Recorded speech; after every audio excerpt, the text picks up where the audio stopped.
Lo spettacolo si chiama Era tutta campagna, quindi evoca un periodo storico che oramai pian piano stiamo perdendo, quindi io e Davide Stefanato, che è il mio amico e collega, portiamo in scena quegli spaccati di vita che oggi purtroppo stanno venendo meno e questo ci riempie veramente d'orgoglio. Convention e spettacolo il 20 settembre alle 18 al Teatro Accademico di Castelfranco, prima tappa della riscossa delle piccole botteghe alimentari della Marca.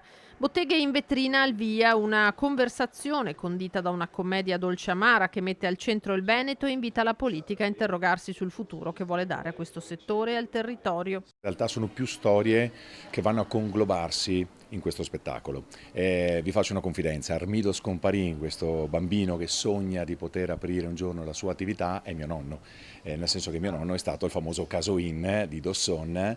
Portarlo in scena per me è motivo anche di grande emozione. Barbazza e Stefanato portano in tour lo spettacolo dal luglio 2021, sul palco testimonianze di realtà che non esistono più.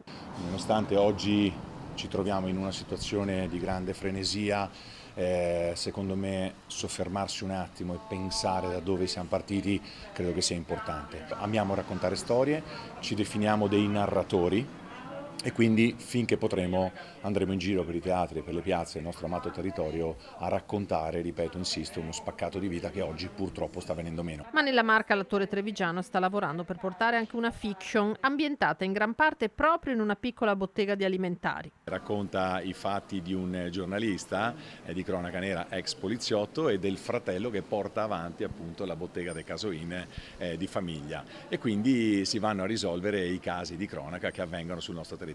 È un progetto che secondo noi può portare valorizzazione del territorio, opportunità di lavoro. Con la stagione prossima, primavera-estate, mi piacerebbe poter dare inizio alle riprese. Speriamo, noi l'impegno ce lo mettiamo.